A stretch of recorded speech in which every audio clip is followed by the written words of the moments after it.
Hi hello friends, എല്ലാ കൂട്ടുകാർക്കും നമ്മുടെ പുതിയൊരു റിവ്യൂയിലേക്ക് സ്വാഗതം. അങ്ങനെ ദേവി ഗോമതി സ്റ്റോഴ്സ് പൊളിച്ചടുക്കുക കേട്ടോ. ആകാശ് എന്നിട്ട് ദേവിയുടെ ചോദിക്കുന്നുണ്ട്, എന്തിനാ എന്റെ അമ്മായച്ചനെ അപമാനിച്ചു വിട്ടെന്ന് ചോദിക്കുമ്പോ അദ്ദേഹം അത് എരന്ന് വാങ്ങിയതാണ് ആകാശ്, ഞങ്ങൾ മര്യാദ രീതിയിൽ തന്നെ സംസാരിച്ചത്. അദ്ദേഹമേ കള്ളൊന്നും പറയില്ല, അദ്ദേഹമേ വില്ലേജ് ഓഫീസറാ, അത് നിങ്ങൾക്ക് അറിയാവോ എന്നൊക്കെ ചോദിക്കാണ്. ഏത് ഓഫീസറായാലും ശരി കടയിൽ വന്നിട്ട് അപമാനിയാന്നിട്ട് പെരുമാറിയ ആരായാലും പ്രതികരിച്ചു പോകും എന്ന് പറയുമ്പോ രാമേട്ടൻ പറയാണ്, ആകാശേ നീ ഇങ്ങനെ ചൂടാവല്ലേ, നടന്ന സംഭവങ്ങൾ എന്താ വെച്ചാ രവീന്ദ്ര അത്ര നല്ല രീതിയിലൊന്നും അല്ലായിരുന്നു ദേവി മോളോട് സംസാരിച്ചത്. മതി, ആരൊന്നും പറയണ്ട. എന്തൊക്കെ പറഞ്ഞാൽ ദേവി എടുത്തി എന്റെ അമ്മായച്ചനോട് സോറി പറഞ്ഞേ പറ്റൂ. ഞാൻ സോറി പറയില്ല ആകാശ് എന്ന് പറയാണ്. അത് കേൾക്കണ ധർമ്മനും അതുപോലെ തന്നെ രാമേട്ടനും കൂടി ആകാശിനെ വലിച്ചടന്ന് മാറ്റുന്നുണ്ട്. വേണ്ട, നിങ്ങൾ അത് പ്രശ്നമൊന്നും ഉണ്ടാക്കല്ലേ എന്ന് പറഞ്ഞിട്ട് അവിടെ നിന്ന് അവരെ പ്രശ്നമൊക്കെ സോൾവ് ചെയ്യാൻ വേണ്ടി നോക്കുവാണ്. തിരിച്ച് പുറത്തേക്ക് ഇറങ്ങുമ്പോഴേക്കും ധർമ്മം പറയുന്നുണ്ട്, എടാ നീ എന്തിനാണ് ദേവിയായിട്ട് ഇങ്ങനെ പ്രശ്നമൊക്കെ ഉണ്ടാക്കുന്നത്? ദേവി നിന്റെ ഏടത്തെയാണ്, അവരായിട്ട് എപ്പോഴും നീ എന്തിനാ ശത്രുതയിൽ കാണുന്നത്? അപ്പോ ഞാൻ ശത്രുതയിൽ കാണുന്ന മാമന്റെ കുഴപ്പം, അപ്പൊ അവര് കാണിക്കണം മാമൻ കാണുന്നില്ലേ? മീനാക്ഷി അച്ഛനെ അപമാനിച്ചത് തെറ്റല്ലേ? എടാ മീനാക്ഷിയുടെ അച്ഛന്റെ സ്വഭാവം നിനക്ക് അറിയാലോ, എന്തൊക്കെ പറയാലും അദ്ദേഹത്തെ നിന്നെ അങ്ങോട്ടേക്ക് കൊണ്ടുപോകണമെന്ന് ഒരു ആഗ്രഹമൊക്കെ ഉണ്ട്. അപ്പൊ അതിന്റെ പുറത്ത് പലതും കാണിച്ചു കൂട്ടുന്നതാണ്, നീ അതൊന്നും മനസ്സിലാക്ക്. എന്തായാലും അയാൾ പറഞ്ഞത്രയും പ്രശ്നമൊന്നും ഇവിടെ ഉണ്ടാവാൻ ഒരു ചാൻസ് ഇല്ലെന്നാ എനിക്ക് തോന്നുന്നത് എന്ന് ധർമ്മം പറയുമ്പോ ആകാശ് പറയണ്ടേ, എന്തായാലും മീനാക്ഷി അച്ഛൻ കള്ളം പറയില്ല. ദേവിയെടുത്ത് എന്തെങ്കിലുമൊക്കെ പറഞ്ഞിട്ടുണ്ടാവും, അവർക്ക് അഹങ്കാരം തലയിൽ കയറി ഇരിക്കുകയാണെന്നൊക്കെ പറഞ്ഞിട്ട് ഒരുപാട് പറയാട്ടോ ആകാശം. അതേസമയം വീട്ടിലാണെങ്കിൽ ബാലൻ ഇങ്ങനെ ആലോചിച്ചുകൊണ്ടിരിക്കുകയാണ്. മിഥുന് അങ്ങനെ ഹോസ്പിറ്റലിൽ കൊണ്ടുപോയ സമയത്ത് ഒരു ചെറിയൊരു കവർ ഉണ്ടായിരുന്നു. ആ കവർ ബാലനെടുത്ത് വണ്ടിയിൽ വെച്ചിട്ടുണ്ടായിരുന്നു കേട്ടോ. അപ്പൊ ഗോമതിനെ വിളിക്കുന്നുണ്ട്, ഗോമതി ഗോമതി എന്ന് പറഞ്ഞ് വിളിക്കുന്നുണ്ട്. എന്താ ബാലേട്ടാ? അതെ, എന്റെ വണ്ടിയുടെ ഡിക്കിയിലെ ഒരു കവർ ഉണ്ട്, അതെടുത്തോണ്ട് വാ. അതെന്താ ബാലേട്ട, പൈസ എന്തെങ്കിലും ആണോ? ഒരാളെ കടയിൽ മറത്തിച്ചൊരു സാധനമാണ്, ആ സാധനം അത് എടുത്തോട്ട് വരാൻ വേണ്ടി പറയാണ്. അങ്ങനെ ഗോമതി അതെടുത്തോ കവർ എടുത്തോണ്ട് തന്നെ ഗോമതി തുറന്നൊന്നും നോക്കില്ല കേട്ടോ. അങ്ങനെ എടുത്തോണ്ട് വന്നിട്ട് ബാലന്റെ കയ്യിൽ കൊടുക്കണം. എന്താ ബാലേട്ടാന്ന് പറയുമ്പോ, അല്ല അയാൾ ഇവിടെയൊക്കെ വരും സാധനം കവർ എടുക്കാനായിട്ട്. ചിലപ്പോ വരുമായിരിക്കും, എന്തായാലും ഇത് ഇവിടെ ഇരിക്കട്ടെ എന്ന് പറഞ്ഞിട്ട് ബാലൻ അത് മേശപ്പുറത്ത് വെക്കുകയാണ്. ആ സമയത്താണ് അവിടേക്ക് മിത്രയും അതുപോലെ തന്നെ ആര്യനും കൂടി വരുന്നത്. ആര്യം കുറച്ച് ഫ്രൂട്ട്സ് ഒക്കെ ആയിട്ടാണ് വരുന്നത് കേട്ടോ. അച്ഛൻ ഇപ്പൊ എങ്ങനെയുണ്ടെന്ന് ചോദിക്കുമ്പോ, കുഴപ്പമില്ല, നാളെ കഴിഞ്ഞിട്ട് ഗോമതി സ്റ്റോഴ്സിൽ പോയാലോ എന്ന് ആലോചിക്കുകയാണ്. അച്ഛൻ എന്തൊക്കെയാ പറഞ്ഞത്? ഒരാഴ്ച എന്തായാലും റെസ്റ്റ് വേണം ഡോക്ടർ പറഞ്ഞല്ലേ. ഡോക്ടർമാർ അങ്ങനെ പലതും പറയും, ഗോമതി സ്റ്റോഴ്സിൽ പോയില്ലെങ്കിൽ ശരിയാവില്ല എന്നൊക്കെ പറയണം. അങ്ങനെ പറഞ്ഞുകൊണ്ടിരിക്കെ തന്നെ നമ്മുടെ ദേവി ബാലന്റെ ഫോണിലേക്ക് വിളിക്കുന്നുണ്ട്. ബാലച്ച ദേ കട അടയ്ക്കാൻ പോവാട്ടോ, ബാലച്ചനോട് പറഞ്ഞിട്ട് അടയ്ക്കാൻ വിചാരിച്ചു. അടച്ചിട്ട് വാ മോളെ. അല്ല എങ്ങനെയുണ്ടായിരുന്നു ഇന്നത്തെ ദിവസമൊക്കെ? നല്ല ഉന്മേഷമായിരുന്നു ബാലച്ച എന്നൊക്കെ ബാലിന്റെ ലൗഡ് സ്പീക്കറിൽ ഇടാണ് നമ്മുടെ മിത്രേനെയും ആരിനെയും കേൾപ്പിക്കാനുണ്ട് കേട്ടോ. നല്ല ഉന്മേഷമായിരുന്നു, എനിക്ക് ഒരുപാട് ആവേശം കൂടി വരും ആ കടയിൽ ഇരിക്കാണ്ടെന്നൊക്കെ പറയാണ്. ശരി മോളെ കൊണ്ട് ഫോൺ വെക്കുന്നുണ്ട്. കണ്ടില്ലേ കടയിലുള്ള ആത്മാർത്ഥമുള്ളവർ ഇങ്ങനെയൊക്കെയാണെന്ന് ബാലൻ പറയേണ്ടത്. കേൾക്കുമ്പോഴേക്കും ആരിനും മിത്രക്കും ദേഷ്യം വരും കേട്ടോ. പിന്നെ അവരത് കടിച്ചു പിടിച്ചിരിക്കുകയാണ്. ശേഷം ആകാശ് ആര്യനോട് പറയണ്ടല്ല, നീ നേരത്തെ വന്നെന്ന് ചോദിക്കുമ്പോ, ഞാൻ നേരത്തെ വന്നേ, അച്ഛനെ മേടിച്ചാണ് ഫ്രൂട്ട്സ് എന്ന് പറയുമ്പോ, എനിക്ക് വേണ്ട, നിങ്ങൾ രണ്ടുപേരും കൂടി കഴിച്ചു എന്ന് പറയാണ്. അത് പറ്റില്ല, അച്ഛൻ തന്നെ കഴിക്കണം, പിന്നെ കുറച്ചു ദിവസം നന്നായിട്ട് റെസ്റ്റ് എടുക്കണം, ശരീരം നോക്കണം എന്നൊക്കെ ആര്യം പറയാണ്. ശേഷം ആര്യനോട് മിത്രടുത്ത് ബാലൻ ചോദിക്കണ്ടല്ല, എനിക്ക് നിങ്ങളുടെ ഒരു കാര്യം ചോദിക്കാനുണ്ട്. എന്താ അച്ഛാ, നിങ്ങൾ എന്നിൽ നിന്ന് എന്തെങ്കിലും മറയ്ക്കുന്നുണ്ടോ? ഒന്നുമില്ല അച്ഛാ, എല്ലാ അച്ഛന്റെ തോന്നലാണ്. ശരി, എങ്കിൽ നിങ്ങൾ പോയിട്ട് ഭക്ഷണമൊക്കെ കഴിച്ചു എന്ന് പറയാണ്.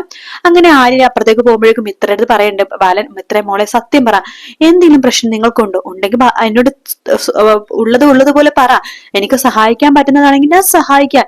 അല്ല നിങ്ങൾ എന്തെങ്കിലും അബദ്ധത്തിൽ പോയി ചാടോ എന്തിനും ചെയ്തോ എന്ന് ചോദിക്കുമ്പോ മിത്ര പറഞ്ഞില്ല, ഇല്ല അങ്കിളെ ഒന്നുമില്ലെന്ന് പറയണം.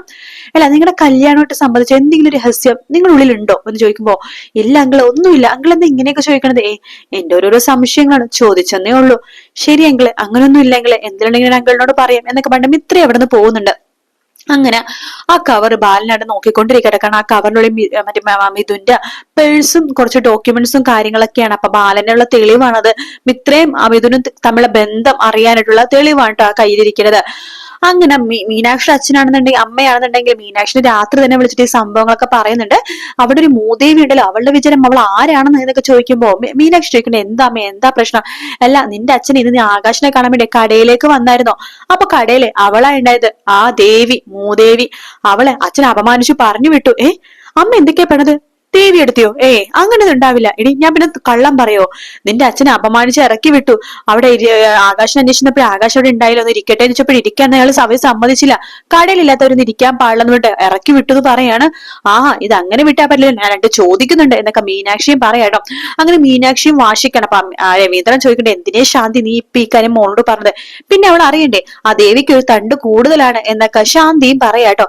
അങ്ങനെ മീനാക്ഷി രണ്ടും കൽപ്പിച്ച് ദേവിയുടെ ചോദിക്കാൻ തന്നെ പോകാൻ വേണ്ടി പോവാട്ടോ. ആ സമയത്താണ് ബാലന്റെ ഈ ഒരു ആര്യം വന്നത്, ഫ്രൂട്ട്സ് കൊടുത്ത ഭാഗങ്ങളൊക്കെ അപ്പോഴാണ്. അതിനുശേഷം അവിടെ മീനാക്ഷി ചോദിക്കാൻ വേണ്ടി പോകുമ്പോൾ ഒരു പുള്ളിക്കാരൻ അവിടേക്ക് വരുന്നുണ്ട്.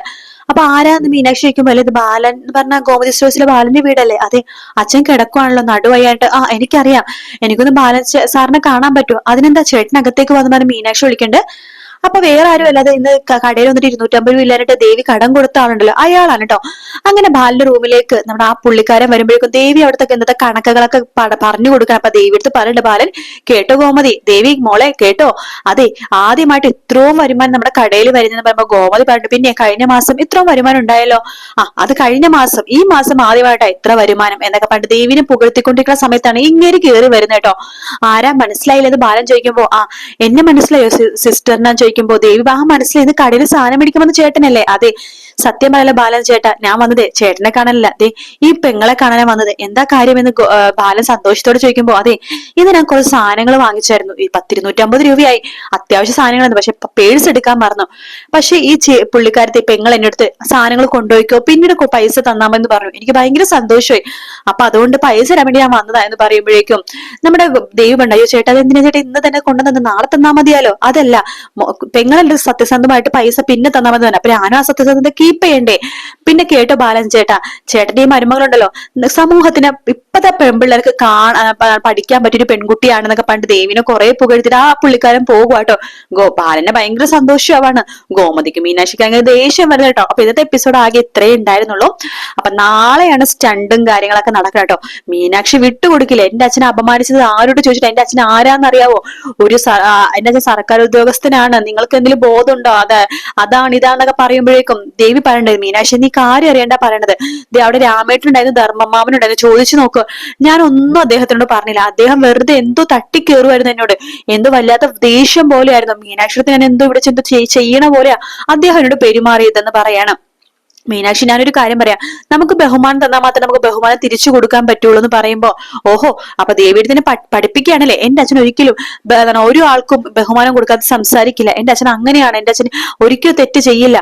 ദേവിയെടുത്ത് അഹങ്കാരം കാണിച്ചത്, ദേവിയെടുത്ത് ഇത് ഞാൻ ക്ഷമിക്കില്ല. എന്നെ അപമാനിച്ചാൽ എനിക്ക് കുഴപ്പമില്ല, എന്റെ അച്ഛനെ ആ ദേവിയെടുത്ത് അപമാനിച്ചേക്കണെന്ന് പറയുമ്പോ ആകാശ് വരുന്നുണ്ട്. അതെ അതെ, ദേവിയെടുത്ത് എന്തായാലും സോറി പറയണം, അങ്കിളിനോട് സോറി പറയണം എന്ന് പറയുമ്പോ ബാലൻ പറഞ്ഞിട്ട് ദേവി ആരോട് സോറി പറയാൻ പോകുന്നില്ല. ദേവിമോള് കറക്റ്റുള്ള കാര്യങ്ങൾ തന്നെയാ ചെയ്തത്. കടയിലെ കാര്യങ്ങളൊക്കെ രാമേട്ടൻ എന്നോട് പറഞ്ഞായിരുന്നു. മോൾ ആരോട് സോറി പറയണ്ട എന്ന് പറയുമ്പോ ദേവി പറയും, വേണ്ട ബാലച്ച, ഇവിടെ ഒരു പ്രശ്നം ഉണ്ടാവണ്ട, ഞാൻ വേണമെങ്കിൽ അങ്കിളിനോട് സോറി പറയാം എന്ന് പറയുമ്പോ മീനാക്ഷി പറയണ്ട, വേണ്ട, ഇനി ഒരു സോറിയും വേണ്ട. എന്തായാലും ദേവിയടുത്തേക്ക് ഇപ്പൊ നല്ല പേരായല്ലോ, അപ്പൊ ദേവിയടുത്തേക്ക് സന്തോഷമായല്ലോ. ദേവിയടുത്ത് അതല്ലേ പ്രതീക്ഷിച്ചത്, ദേവിയടുത്ത് പ്രതീക്ഷ പോലെയല്ല നടക്കുന്നുണ്ടല്ലോ. ദേവിയടുത്ത് ഒന്നും വേണ്ടത് പറയാണ്. അപ്പൊ ഇതിന്റെ പേരിൽ നമ്മുടെ ആകാശും ആനന്ദുമായിട്ടോ വഴക്കുണ്ടാക്കാൻ പോണം. അപ്പൊ ആകാശിനോട് ആനന്ദ് പറയുന്നുണ്ട് ആകാശോട്, ആകാശ് എന്തൊക്കെ പറയാനും ഇത് നിന്റെ ഇടത്തെയാണ്, അത് നീ ആലോചിക്കണം, ആ ഒരു ബഹുമാനം കൊടുക്കണം, നീ എനിക്ക് തന്നെ ബഹുമാനം എന്റെ ഭാര്യക്കും കൊടുക്കണം എന്ന് പറയുമ്പോ ആകാശം തിരിച്ച് മറുപടി പറയുന്നുണ്ട്, ഏട്ടാ എനിക്ക് എന്തെങ്കിലും ബഹുമാനം തന്നാലേ എനിക്ക് തിരിച്ചു കൊടുക്കാൻ പറ്റുള്ളൂ, ഏട്ടനെ പോലെ അല്ലേ ഇവര് എന്നൊക്കെ പറയാണ്. എടാ ഇവരെന്നൊക്കെയാണ് വിളിക്കുന്നത്, നിന്റെ ഇടത്തെയാണെന്നൊക്കെ ആനന്ദ് പറയാണ്. അങ്ങനെ ആനന്ദും ആകാശം ചെറിയൊരു സ്വരച്ചേർച്ച ഉണ്ടാവുന്നുണ്ട്. ഇത് കാണുമ്പോ ബാലനും കോമതി കൊല്ലത്ത് ആദ്യം ആവാട്ടോ, തന്റെ മക്കൾ ആദ്യമായിട്ടാണല്ലോ ഇങ്ങനെ ഒരു സ്വരച്ചേർച്ചയൊക്കെ ഉണ്ടാവുന്ന അവർ വല്ലാത്തൊരു ബുദ്ധിമുട്ടാവാണ്. എന്തായാലും നല്ല അടിപൊളി ഭാഗമായിട്ട് ഇനി കാണാൻ പോണത്. വീഡിയോ ഇഷ്ടപ്പെട്ടാണെങ്കിൽ ലൈക്ക് ചെയ്യാനും സബ്സ്ക്രൈബ് ചെയ്യാനും കമന്റ് ചെയ്യാനും മറക്കല്ലേ. മറ്റൊരു വീഡിയോ കാണാം friends. Take care, bye bye.